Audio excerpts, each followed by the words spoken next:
Welcome to the Alphalist podcast. I am your host, Toby. Alphalist is a closed community with over 300 CTOs that share their knowledge and experience in a Slack space and at events. With this podcast, we want to give our members and interested parties insight into the thoughts and ideas of top CTOs. If you're interested in becoming a member of the community, please visit alphalist.com to find out more about how to apply. Thanks a lot to our sponsor, the About You Cloud. The About You Cloud offers a full-stack e-commerce solution as a service that runs on exactly the same infrastructure as the About You shop does. It is mobile-first, can act as headless system, event-driven, can be fully localized, and is super integrated into existing solutions. Besides that, it is designed and developed by a really smart CTO and friend of mine, Sebastian Betz, who also did the first Alphalist podcast with me a few weeks ago. About You has set up a task force for retailers and brands that want to be quick in the COVID situation. This task force will help you with the launch of your shop, as well as with fulfillment, marketing support, and internationalization. Simply write to hello@aboutyou.com to be supported by this task force.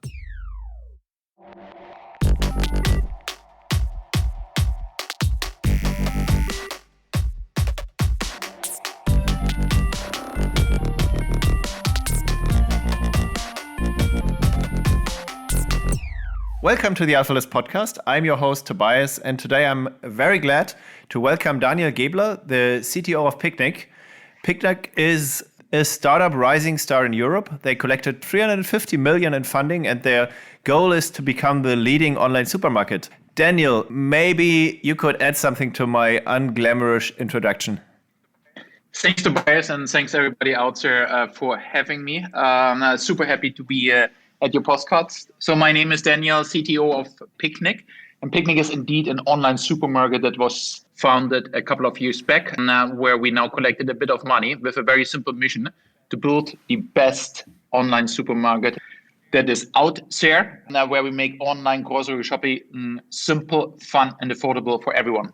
So when we started, we looked a bit in the food ecosystem and we observed that basically everybody is shopping for non-food items online. So if you look to categories like electronics, books, and fashion, then you have 20, 30, 40, 50% of the category online. If you look to food, you're in a single-digit space. If you look to Germany, then you have 2%, UK is a little bit more, Netherlands is 3%, but this is still a highly underserved category. We tried to understand what are the reasons for this. We identified a business proposition, which means that you should ask for delivery fees and you should deliver it always on time in a narrow time window. And that was the starting point for Picnic. Okay, so your goal is to somehow become the Zalando of supermarkets, is that right? You could say the Zalando of supermarkets or any other form of a marketplace or platform that is serving a very specific need of customers. So we started with the need of online food shopping, but recently we went even a little bit further, where we started to do also return logistics, and we can dive in this a bit later. Okay, very nice. So one thing I like to do, as this is a CTO podcast, maybe you could tell me a bit more about your, let's say, geek CV.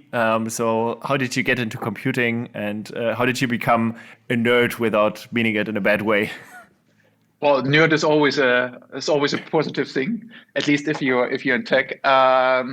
So I myself came in contact with computers, with tech, etc. super early on. So I was 8 or 9 or 10, where we have been actually building.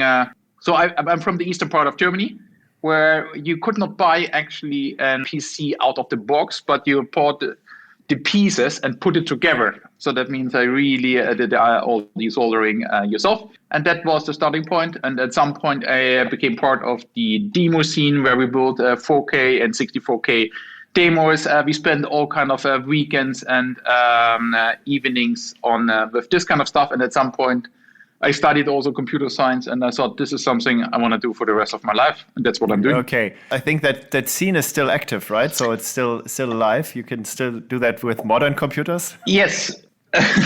So that looks very different now compared to the 90s.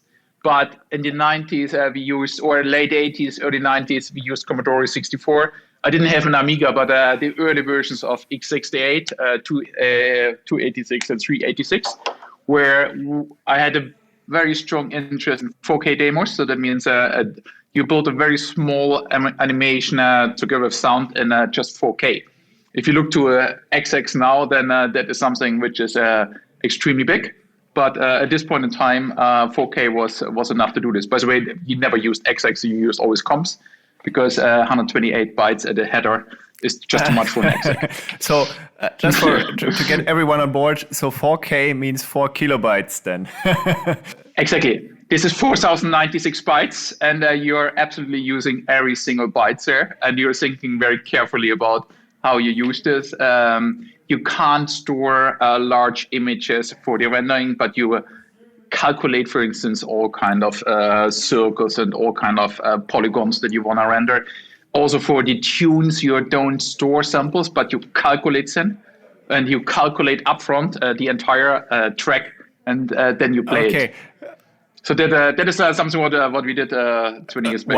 Wow! And I can imagine you like sitting in the dark room, also running a mailbox. Is that right? Were you in the mailbox scene then as well?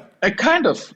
Yeah, similar to that. And at this point in time, the scene was super small. So when you wanted to meet each other, then you took a train, and then so I'm from Germany originally, and we took the Bahn ticket. For the weekend, there was a special ticket where for 12 D-Mark at this point in time, you could travel as much as you wanted, and then you went to your friends, and then you spent the entire weekend from Friday night till Sunday night there, and try to hack together these kind of demos. This is also, by the way, pre-laptop. So if you went there, you had a kind of a big desktop, and you had your CRT monitors, which looked a little bit awkward in the trains, but we just didn't care at this point. Very nice. Yeah, that's really like an impressive nerd CV. And like coming back to Picnic, you pretty much explained the model, but give a bit more of an overview. So you also run your own truck fleet, right? That's correct. So the business model is super simple. We deliver all the food you love at a lowest price and free delivery proposition. And on the if you put this more in a kind of a vision, a concept, then we built the best technology-powered milkman. And milkman is the phrasing that they're using for our distribution model. So traditionally, if you order something at the online delivery service, then you have a lot of delivery windows on a single day. And the implementation of the delivery model is more like a taxi model. So people are ordering in the left part of the city at 10, in the right part of the city or west part of the city at 10:20, and north 10:40, and 10:50 in the south, and then you go like a taxi through the city. What we did is we reviewed this model. We identified that it's not efficient. If you go more like a bus through the city, then you can deliver much more efficient to all your customers. And efficient means in this case the intra-drop distance. So that means the distance that you have between your first and the second customer is orders of magnitude smaller in this distribution model, and that allows us to deliver not only without delivery fees, but also at the lowest price guarantee. And that is something what broke up at the entire food market, first in Netherlands and later also in Germany. Okay, sounds impressive. So maybe like coming to your to optimization problem later, but now a bit more on your tech in general. So as far as I know, you're app only, right? Correct. And this is very simple. When we looked in the market in 2013 and 14, we had only money for one platform, and we saw that either we built a web app. At this point in time, still more than 70% of e-commerce was on web-based. Mobile was rising, but was certainly not big. It was less than 30%. And we thought, well, we extrapolated a bit the trends, and we saw that mobile can and will become big, also for commerce, and therefore we moved into mobile. One thing what we now know is this has been probably intuitively the smartest decision that we could make in the beginning, because what we see now is that customers are never ordering in one go. If you order an iPad in Germany, or maybe on Conrad Electronics or any other electronic site, then what you do there is you go there, you compare different variants of the iPad, and you order this and together with a charger. With food, you work in a very different way. What you do is you look into which products you buy now, or you have usually a kind of a sticky note on your fridge, and you just make a note whenever you run out of a product. So that means you run low on butter, you put butter on the list. You run low of milk, you put milk on the list. So you incrementally build up your shopping list. And the same thing and the same behavior we see now also in the app. And that is something what you can only model in an app. You cannot model this in web application where you always need to go to your desktop or laptop. And that's the reason why mobile is so important for us. What about voice then? Voice is very promising. We love voice. However, currently voice is big in US. In Europe, voice is rising, but still has not found the traction that it has currently in US. The biggest challenge with voice is how do you organize your UI UX, so your interface, in a way that you can make easy selection of the products. And let me give you an example. If you ask Alexa or Google, add, for instance, milk to your basket or cheese, then the question is, which cheese do you want to have? So you have in your assortment maybe 20 or 25 cheese brands, and then you need to make a selection. And the easiest approach is obviously you make a prediction what is the most likely product to buy, but that will give you the search, a very narrow funnel towards the best selling or the most likely to buy products, and you will never present the entire breadth of the assortment to a customer. So there's more kind of UI UX challenges on voice and less technical challenges for now. Okay, yeah, I can imagine. I mean, one thing you could do is just to buy the stuff that the person bought in the past, right? So I mean, exactly. I guess like shopping in a supermarket is always bound to your typical behavior, so you always buy the same products. I think for that it could be a valuable use case, right? Certainly, and we have done already prototypes, and this has worked also pretty well. But if you buy 3 times a very specific cheese, then you will continue to buy this cheese. And one thing what we are thinking about is how can we expose the variety, so that the breadth of our assortment also over voice. And this is, to be frank, this is an unsolved problem for now. Nobody really in the industry has cracked it, and we are looking for UI UX designers that actually want to work on this. So if somebody is out there who's interested in this, just get in contact with me. Interesting. And does Amazon already solve that? I mean, I think that's like one big piece in Amazon's voice strategy as well. So Amazon has definitely worked on it. If you look to a supermarket, then you are talking about an assortment which is in the range between 10 and 50K items. If you're talking about an Amazon assortment, then per country you have normally between 10 and 100 million items. So Amazon's assortment is even bigger. For them, you're looking for items where the decision process, what product to buy, is a much more complex one, because you usually buy products which you have not bought before, which makes sense. You buy a product which you have not bought before, so you go to a much deeper decision process. For food, you're talking about a very, very different decision process to buy products. In food, you are actually buying week over week 80% the same items. And you know the items. So that means if you look to the items that you buy this week, you have very likely bought at least 99.9% of the items somewhere in your life before. So you just know the stuff that you buy and you will buy it again. So therefore the decision cycle and the UI UX for this looks very different than to a non-food shop. Okay, yeah, but very, very nice use case for recommendation engines and so on, right? Indeed. But by the way, we are coming from the recommendation space. So before Picnic, we had another business called Freddober, where we actually built recommendation engines that were deployed for the kind of the mid and large e-commerce sites in Europe. For instance, in Germany, we did the entire recommendation for the Otto Group and for Conrad Electronics and Autoteile Unger and all kind of sites there. So that was this is something where we're coming from, and that's the reason why we also understand relatively well the space. And to be frank, recommendations are still not on the level that they are good enough for voice. They are good enough for mobile shopping, where you work with a relatively small device. So that means you cannot show so many items. So you need to be very smart in what you recommend. While for voice, you need to be even better. And that is something which is still an open problem. Okay. Still for mobile, I think recommendation is then also an important building block in your infrastructure right now. Yeah, certainly. Yes. So you were talking a bit about the tech stack. So if you look into our tech stack, then we have indeed a mobile-only approach where we have an iOS and Android native app. Recently, we went from the Swift/Kotlin implementation towards React Native. So our tech stack is now a mix between the native device language and React Native. We are around 20% in the migration, and we will go pretty far with this. So this is something what we really love. On the backend side, we are very much AWS based, using mainly Java, a little bit of Scala, a little bit of Go, but mainly Java on the backend side. And then the typical stuff, Docker, Kubernetes, Terraform, all over AWS. And then on the database side, classical Postgres for SQL and MongoDB for NoSQL. Okay, so a relatively straightforward stack, I would say. Yes, our tech stack is probably not a differentiator. The way how we try to differentiate us is that we have started as with a more monolithic architecture.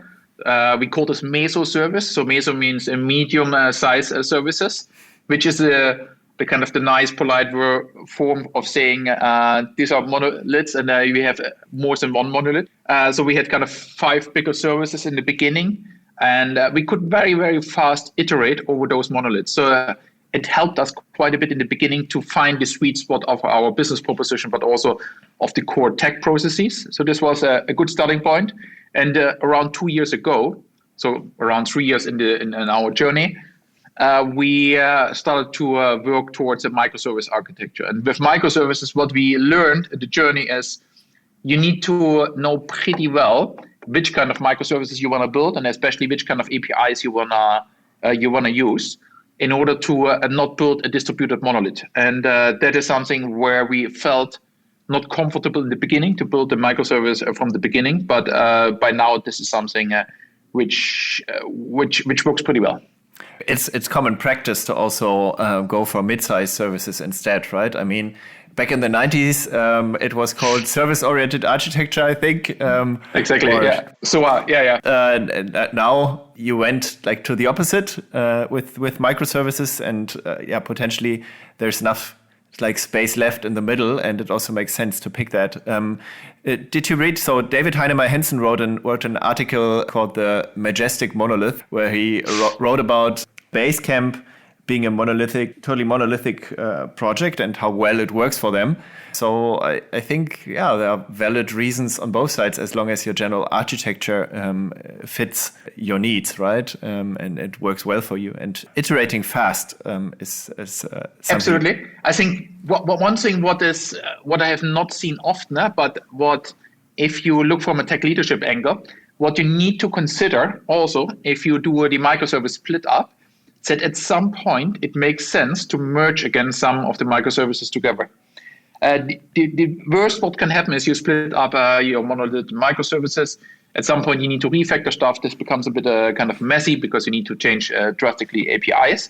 But you never really go back from your very fine-grained microservices to kind of the bigger service architecture, so a type of approach where you can, faster iterate. And you should not fool yourself. Most of us are not Netflix. We are not building our own CDN, and we don't have to have deep integration in all the ISPs. So for most of us, microservices have different functions than they have for Netflix. Yeah, I guess that's right. But coming back to the beginning of your stack and your mobile stack, you mentioned that you are currently migrating to React Native. Are you happy with it so far? So far, it really has paid off quite a bit. What we know and what we learned is that most likely you will never go 100% to React Native. You will always end up in a kind of a hybrid format, and you need to see where do you draw the line. For us, the mobile developers are super happy. What we know is that because you change also a bit the responsibility between front end and backend, our backend team the app backend team needs to still get a bit acquainted with the new paradigm, but this is overall working pretty well. Okay, interesting. Did you also take a look at Flutter? We did. I can't comment too much on it, but we happily neglected it.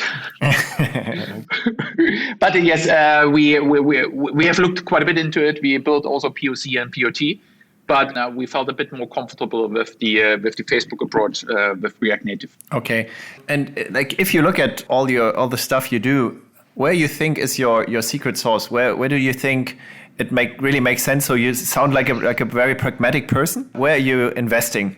Yeah, no, we try to stay very pragmatic. Or to be frank, if you work in the startup and scale up world, you need to be extremely pragmatic, and you need to keep a healthy balance between focusing a lot of effort in the most beautiful code, which we call the Van Gogh code.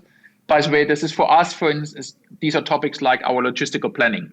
If we are making once per day a full plan for everything what is happening the next day, which is a master planning process, happens around 10 o'clock in the night.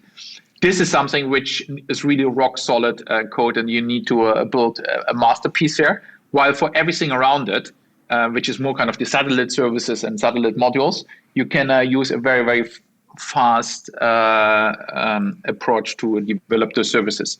There was I think 5 to 10 years back in the IT consultancy world, there was the term of two-speed IT, which is, by the way, a pretty stupid term. But the underlying concept that you think a bit about which kind of services, which kind of modules do you want to develop and maintain in a rock solid way, in a way where you also strive for close to 100% unit test coverage, component test, integration test, and all stuff. While for other areas where you allow just lighter definition of duns, this is something which is actually a good concept, and that works for us pretty well in order to also enable all kind of more satellite teams that where developers work together with analysts or other kind of non-developers on software modules, and that has helped quite a bit. Your question about the secret sauce, most likely it's not so easy to pinpoint what is really making us absolutely unique, and it's probably a combination of quite a bit of factors. One thing what we are really proud of is that over time we have built feedback loops from the data side to our software products. Meaning, for instance, all our purchase order management, all our warehouse management systems, all our logistical route planning systems, our driver app. What we have there is we are collecting in a day of operations quite a bit of data. So that is typically between 10 and 15 million data points, which we feed in the night back, which is training the models, the planning models for the next day. And on the next day, we get an even better plan or a better operational scheduling for the next day based on today's operation. And the big advantage here is that we are becoming better every single day by just operating longer. So this is creating a kind of a self-fulfilling, a kind of a flywheel of data, which a lot of consultancy companies talk about, but most companies can't really achieve. But this has for us really worked out pretty well. And this is something which is definitely something we are pretty proud of. Okay, so that like concretely means that the driving person is able to give feedback on the route that was planned for him, or is that? Let me give you an example. So if you deliver to a house, and the first time we make a kind of an estimated planning where we are assuming that when you make a stop there, that you have this walk time from the parking spot to the doorstep of the customer. It will take this customer so long until he is at the doorstep. If you enter at the front door or back door, you will add additional parameters, etc. But this is just a first approximation. What you will see over time is if you have delivered 2 or 3 times there, you know actually how long it will take in practice. And you will see, and you will adjust your model where you know that maybe it goes faster than you initially thought, or maybe it takes a bit longer. So therefore, your estimation of the delivery time tomorrow is much more accurate for those customers where you have delivered already today or somewhere over the last 7 days. And this kind of feedback loop, which is just tracking data that we take, this is not a manually inserted data, but this is tracking data, a little bit like what you do with consumer behavior, with analytics. That is helping us massively to get better every single day. So I imagine you have like a few hundred or thousand event types, like driver is driving there, driver is driving there, driver is arriving, driver is leaving the car, driver is walking to the customer, and so on. And you like precisely measure and get better there. Yeah, so you're talking about 1,700 event types across the entire supply chain, which is then a kind of all events that are from growing of a product or from inbound of the product in a fulfillment center in a warehouse until it is at the doorstep of the customer, including also if there's a return that you track all kind of different data, and then you basically bring all parameters together. Let me give you maybe a pretty easy example here. We are tracking carefully also the completeness of orders. If you deliver 30, 40, 50 items, then especially for some categories, it becomes difficult to deliver always a complete order. We are pretty good compared to the rest of the industry, but we are still not there where we want to be. So what we try to do is, for instance, in our planning, is that unavailability of products are in a smart way distributed across all the customers that shop potentially at the next day or that get a next day delivery. That if there are 3 products that are not available for a customer, that it's 3 types of products, that it's not bundled to a single product, but that you distribute it over customers. And all those kind of optimizations in order to distribute a bit of pain if there's pain that you need to distribute. Okay, interesting. I think that's then like the secret sauce I want to hear about. What is it based on? Is it like proprietary technology, like everything you do there? How much make you do there, and how much buy you do there? Yeah, so we started in the beginning in 2015, building all systems around our consumer proposition, basically the apps, but also the backend systems, recommender systems, checkout, payment, etc. And for a large part of our fulfillment stack, meaning purchase order management, warehouse management, route planning, driver app, those kind of systems, we took an third-party systems or kind of commodity systems for this. The reason why we did this is we had a background in e-commerce. We understand pretty well the e-commerce stack. We had no clue about logistics. We just needed to learn what will really work and how it will work. So therefore, we took the best system that we could find from the market, try to understand as much as possible on what is working there, what is not working there. And at some point, we felt comfortable to build our own route planning, our own warehouse management, our own purchase order management, our own driver app. And a large part, basically now for us, all key systems are in-house and we are maintaining this ourselves. And that has helped us quite a bit also in order to build a first version that is really tailored to our specific use case. So there's nothing wrong with starting with an external system, but over time, just at some point you want to insource this. But it goes also the other direction. We are also looking carefully in a commoditization of technology. As an example, WhatsApp is a technology which is very important for us, which as a CS, a customer service channel, where we communicate with half of our customers over WhatsApp. This was something which in 2015, there was no solution available that could do this at scale. So we built this ourselves. So this was a kind of a web front-end over the web app of WhatsApp. Pretty interesting kind of setup. But it was good enough that you have kind of 30 agents working with a few thousand customers on a daily basis. However, if you look now fast forward in 2018, WhatsApp introduced WhatsApp Business, and there were so many standard solutions available that we outsourced this again, and that we no longer maintained the homegrown built solution, and that we put it and that we took an external system. So it's a two-way street, and that is something what we usually review on a 3-month basis, where we look into which kind of technology do we still want to extend and maintain ourselves, or which one should we start to phase out.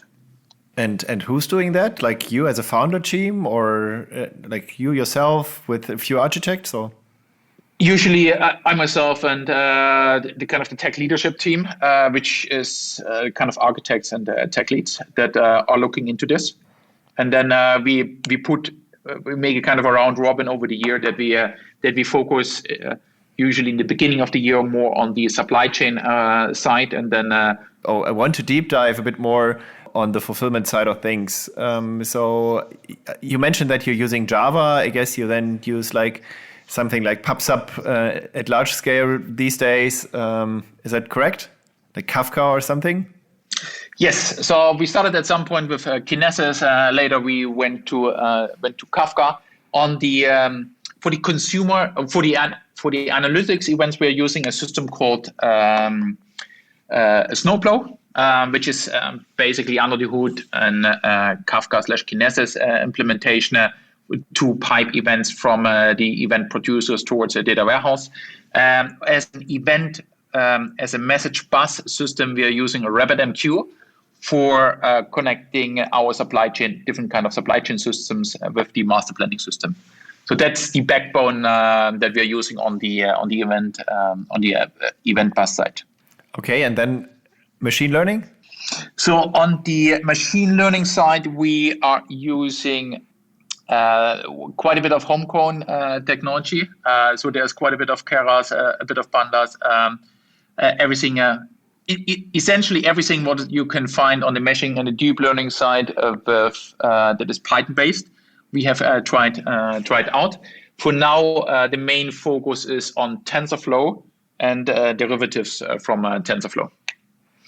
Okay, and you then like measure the quality of your models, I guess, with like the classical measures like area under curve and so on, and you also incorporate the feedback from your drivers and so on.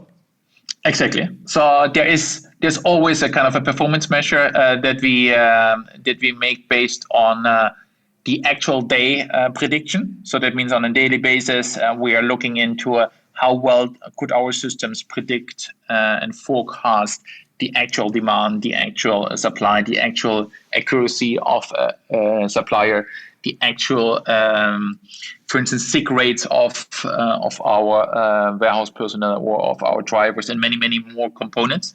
And we are taking this feedback into account for the way how we train the model for the next day. And we are usually adjusting the models on a monthly basis. But it depends a bit on how things are going. If the current phase where we are now in around Corona, obviously a lot of the models had to be reworked and new factors had to be included. But generally, we are working there on a monthly basis to retrain the models. I think you managed something perfectly that a lot of organizations strive for. You seem to perfectly align data science with the rest of your organization and your engineering. Is that correct? So what we are aiming for is that data scientists are working as part of the product teams in the same way as you have a front end and a back end and a web engineer and a data engineer working in a product team. What we have seen in quite a few organizations is that they build dedicated, isolated data science teams. In many organizations, data science is not even part of the tech team.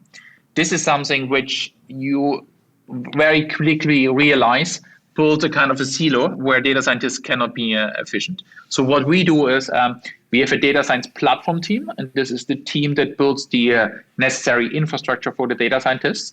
But every product team has an own data scientist who is working more on the data science and machine learning related topics. Let me give you an example. When we started in Germany, we started just with direct debit as a payment method. So that means you give your bank number, you give a mandate as a customer that we can deduct the purchase price from your account, and then you buy. We deliver to your house, and after we deliver to you, we will try to deduct the money.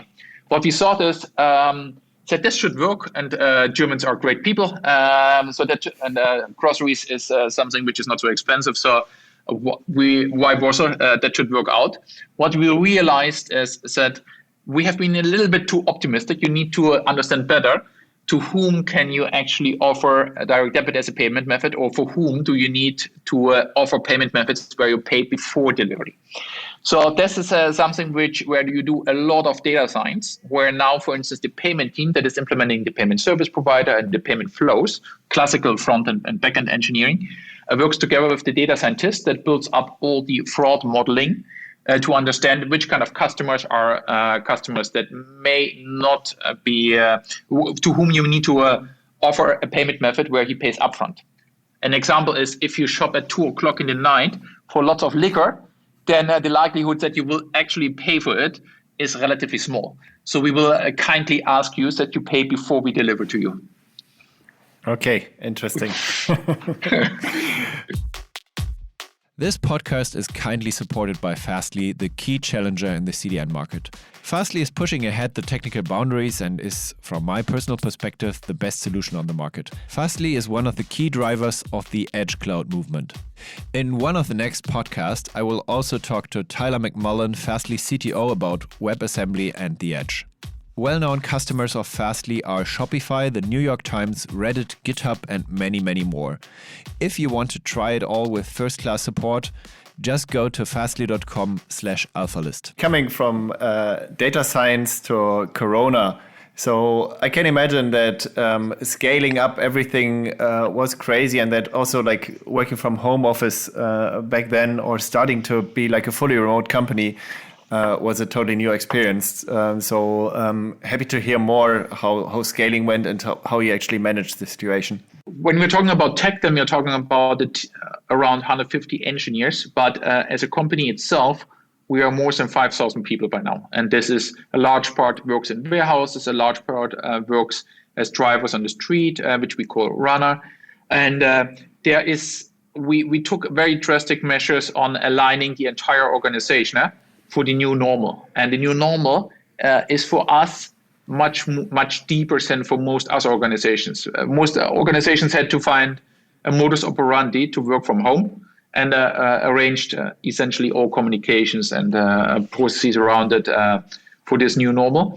For us, it meant that a significant part of the company was still delivering to customers, was still working in the warehouses, and we had to find measures to keep everybody healthy, even in this new normal, adjust all the planning, that even in a warehouse and delivery world, you have to keep a distance of 1.5 meters, that you have to make contactless deliveries and all kind of other measures, up to the point where you need to also include all the risk measures from your suppliers and from your partners into your own planning. So that was indeed a pretty broad angle. So what we learned is that the challenges that we are tackling are very similar to hospitals. Hospitals work along two angles. One angle is working on keeping everybody keeping everybody healthy. This is one angle. And making people healthy that come into the hospital. This is one angle. The other one is a capacity question. And all of us have heard about flattening the curve. And this kind of curve operation, flattening operation, was also a big topic for us, because we saw a huge spike in demand. For us, it was around 15 to 20x demand compared to before on the consumer side, while our suppliers became more and more challenged in this kind of environment. So that means you have a 20x on the consumer side, you have a 0.1x on the supplier side, and then you try to navigate this ecosystem. So that was indeed a pretty intense time, or is, by the way. Okay, yeah, it still is. And how did like tech and scale go up then? Did it all work out fine, or were there like a few awkward moments? Well, I think everybody has a lot of learnings here. There are two observations that we made. Number one is everybody has kind of disaster recovery methods and business continuity planning. But none of those measures are good enough if you are hit by something as massive as such an external shock like Corona. This is one thing. The other thing is, if you look to every cloud provider claims to do dynamic scaling and auto scaling and all kind of other measures. If you have a real shock or demand peak in the way as we had with Corona, then none of the auto scaling measures are working. You need to build all kind of stuff yourself. So this is something which we learned quite a bit. We also made a big move towards observabilities there, where we have built up all kind of new monitoring capabilities to better understand and to predict a new peak demand. And then the other thing is, with the predictions of let's say the demand prediction that you have over day, that you proactively scale your resources in a more scheduled manner instead of in a reactive manner if you see an upward trend. So this has been basically the key things that we took from this. So you essentially switched off all your horizontal pod autoscalers and everything in Kubernetes then, or? Absolutely. No, there are two things. First of all, you need to think about not only scaling in a cluster itself, but you need to think about how do you scale the cluster by itself. So just adding additional nodes to the cluster. This is one thing. And the second thing is that you, with this kind of massive demand, you can only make this in a scheduled manner. So this was something. The other one is we took also a couple of business measures to get more predictability when we have the demand spikes. So we started to communicate clearly to customers when new slots, new capacity became available, which created an even higher peak, but that made it for us more predictable how the demand or how much resources and the capacity should we have, EC2 capacity, should we have available at which moment in time. And then what you can see is we made always in the morning at 9 new capacity available. And you saw that people started to line up at 8:30, filled their basket until 8:45. And they wanted to be the first ones at 9 o'clock because the slots were just available for around 2 to 3 minutes in Germany, for instance, in the Netherlands around 10 minutes. So they wanted to be the first ones that can shop or that can shop at all. Okay, that's pretty crazy times. I can imagine that it's also challenging to predict the availability of pasta and such things again, right? I mean, absolutely. So also think about which kind of products have been bought. So pasta and hand sanitizers is relatively straightforward, and you just need to have a little bit more in your warehouse. But if everybody buys like crazy toilet paper, then your entire warehousing strategy needs to also adjust. Because toilet paper is from the volume is a completely different volume than all the other products. So if you know all your customers beforehand, normally toilet paper is something what between 2 and 3% of the customers are buying. At some point, 50% of the customers bought toilet paper. So then you're ending up in a complete different way of planning than what you had done before. So this was indeed pretty crazy. Yeah, by the way, I think there should be something that replaces toilet paper long term, right? Yes, I think you could have made a pretty big business out of toilet paper somewhere in March. I'm not sure what people do now with the toilet paper, but now you can probably build a business of buying back toilet paper or so. Do you have an open source strategy? Are you open sourcing stuff or? So we do quite a bit of open sourcing. The first 2-3 years, we built a large part of our tech stack based on open source, and we love open source. This is something where we take also a lot of inspiration from. And then in around 2018/19, we felt that we need to give back to the community, and then we started to systematically open source important pieces of our tech stack from the infra side, but also all kind of tools that have a broader meaning outside of our business. So these are kind of tools that are related to, for instance, the monitoring, from the observability angle, but also on how you build CI/CD pipelines and many, many more tools, up to the point where we have also open source libraries where you can do for instance, finger painting in the Android app, which we are using, for instance, to mark pictures, where you can mark in a picture, when you make a picture of a product where you want to have a refund for, where you can mark the broken part. So this is something what we feel pretty strong about. We have not done we don't have the kind of overarching strategy, but we try to open source a tool every month or every other month. So this is something which we do, and then we encourage the community to contribute as much as possible to it, and that has worked especially around, for instance, our reactive programming, Eric's Java and Reactor open sourcing pretty well, where also the original authors have contributed to the open source project that we have done. So maybe one more topic. What we now do is, in order to give this a bit more structure, and that is maybe also some inspiration for other companies, is when we are doing our broader roadmap planning, which we do on a quarterly basis. I am also running an assessment cycle for every new project, which kind of pieces that we build could potentially be later open sourced afterwards. Because what I want to achieve at some point is that we are running this more like an open source by default type of strategy, that we potentially can open source everything what we do.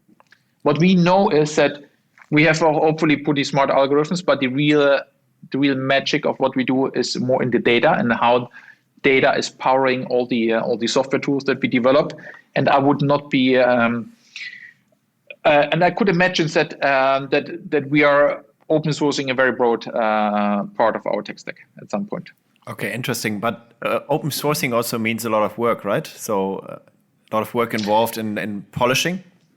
It is certainly the case, but I feel this is something which is more positive, because I would like to see the everything what we do internally on the same level as if you would open source it.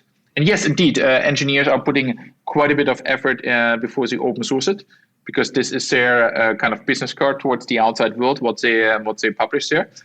But in essence, there is no reason why code should not be on the same polished level internally if you don't open source it versus the stuff that you open source it. So you should actually force yourself to run your development strategy in a way that potentially everything could be open sourced and you would not be ashamed of. We briefly touched it before.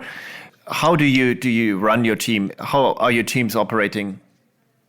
So we have run. We're trying to run it as flat as any possible, and we are using a product team structure where we have organized the 150 engineers now in around 20 product teams, which have a dual leadership team. So there's one product owner and a tech lead that is running together the product. And it's very important that it's a dual leadership team. I don't want the product owner alone as running the product team, because I want a very strong voice also from the technical side in every relevant roadmap decision.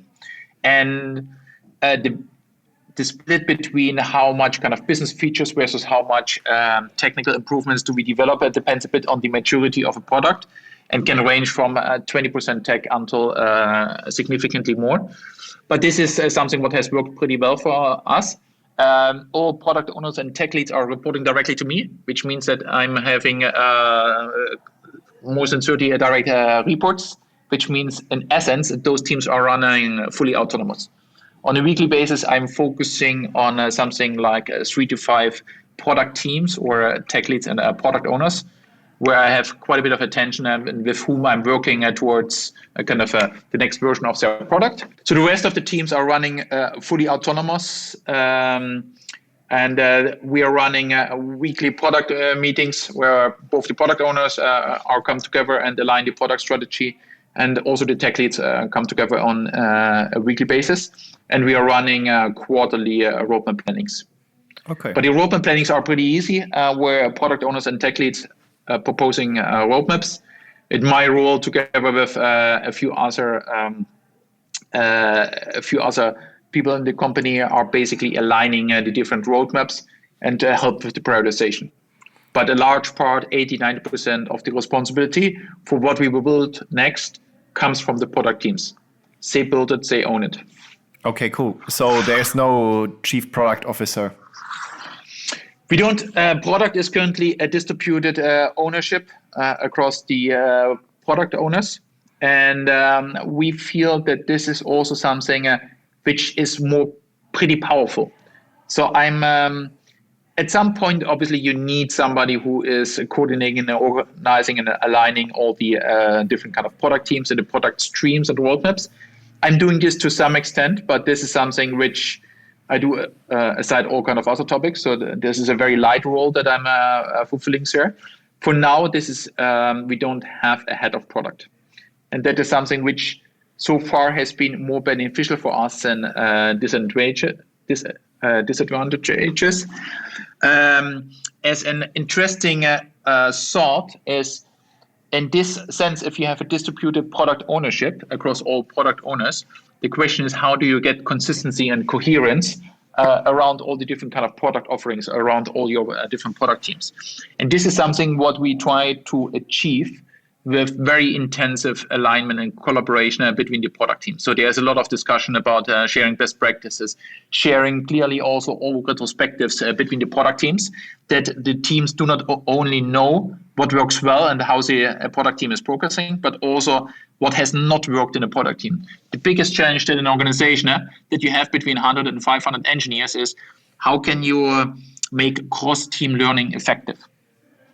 Teams learn pretty well with their own speed inside the team, but how do you make sure that a kind of a challenge that one team has observed and has overcome is really also benefiting, the kind of the learning is benefiting another product team, that they don't make the same mistake or that they don't have to go through the same challenge. And this is something where I put a lot of effort now from my side in to set up the right processes, the right structure, and facilitate the process that all product teams can grow at the fastest possible speed. Practically, does that mean that you have a lot of events where people meet and exchange, or? Yes, so we're running all kind of events. So we have, for instance, a lunch and learn session where product owners or tech leads or the team members are sharing all kind of learnings that they had.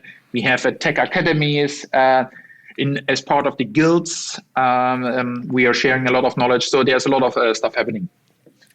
And did you come up with everything there on your own, or do you have some sort of a mentor or someone who helps you and inspires you? I'm pretty well connected in the Dutch, German, European tech scene. So I'm getting all kind of input from different tech leads and CTOs from other companies. But mentoring itself is something where I have mentors for specific topics. But one of the new concepts that I find very, very exciting and interesting is the concept of reverse mentoring. Reverse mentoring comes from the corporate world, where you had a kind of an exec 50 or 60 years old who got mentored by a 20-year-old about all the kind of new tech that is out there. So this is obviously something what we don't need in our context.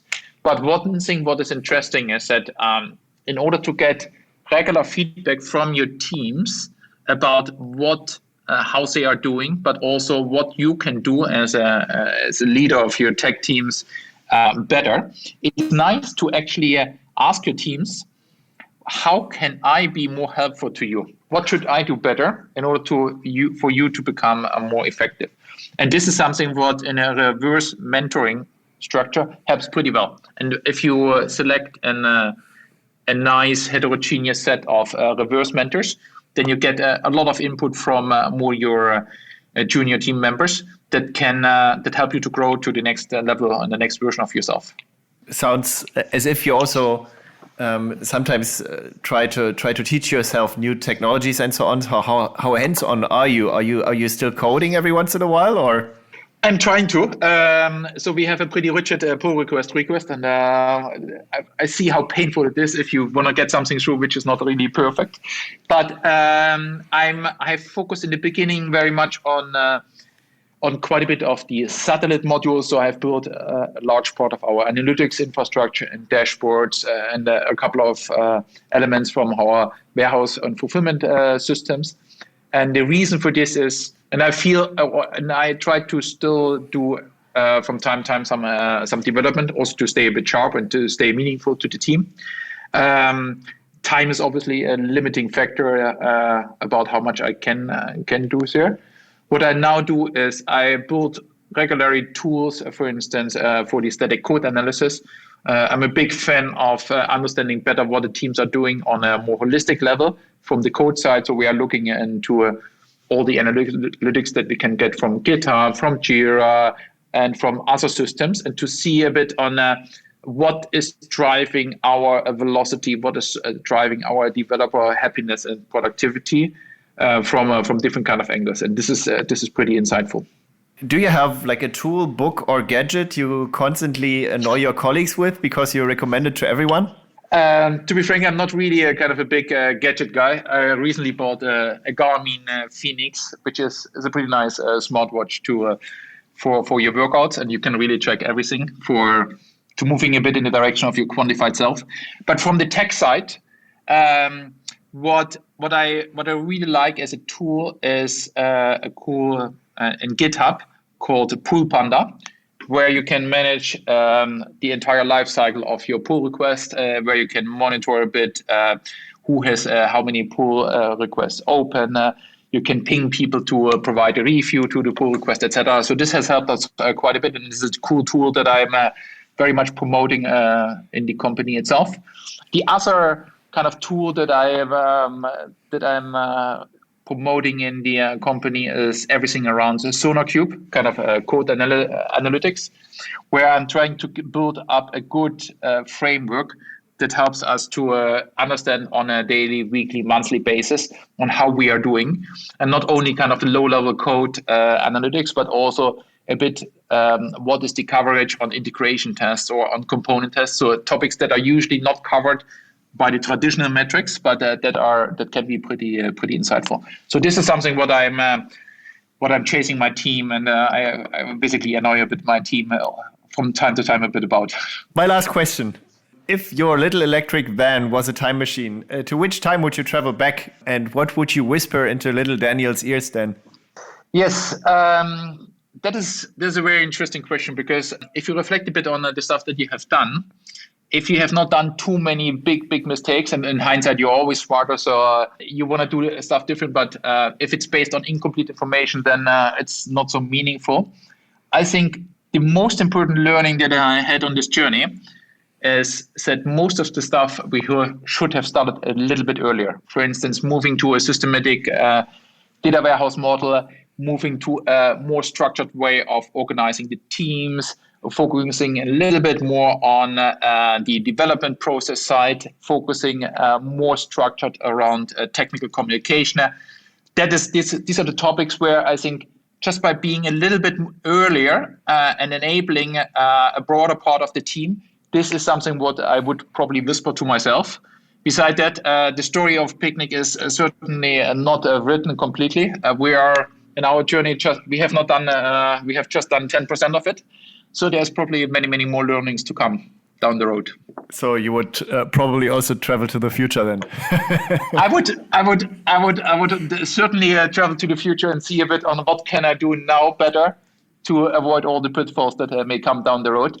We are now working on a very, very, very interesting and super exciting big project where we built a completely robotized fulfillment center, which means that you have a fulfillment center where instead of manual pick operation, you do everything in a robotized, automated way, which on the one hand is a very physical topic, but there is also a large software stack that you need to build. So there's a lot of IoT and edge computing that you need to do, which is something which is both super exciting, but I feel that there's a lot of stuff that I myself in 2 years' time could let's say travel backwards to now, which I should take into account to make this an even smoother ride. Okay, so thanks a lot, Daniel. Very interesting. Makes me want to check your job openings if there's any, let's say, internship in tech I could do later on. Certainly, we are looking for a lot of kind of basically all kind of profiles as interns, but also if you're an experienced engineer, have a look to join.picnic.app. Let me repeat again, join.picnic.app. And there you can find all roles from front-end to back-end, Java, Python, but also all kind of roles around machine learning. And on the front-end side, iOS, Android, React Native, lots of cool stuff. Everything. Info, everything. Thanks a lot, Daniel. See you soon. Thanks a lot. Thanks for having me. Have a great day. Bye-bye. Bye. Thanks again to our sponsors, Fastly and the About You Cloud. If you want to know more about Fastly services, simply visit fastly.com/alphalist. If you want to get in touch with About You and hear more about the About You Cloud, simply write to hello@aboutyou.com. Thanks again.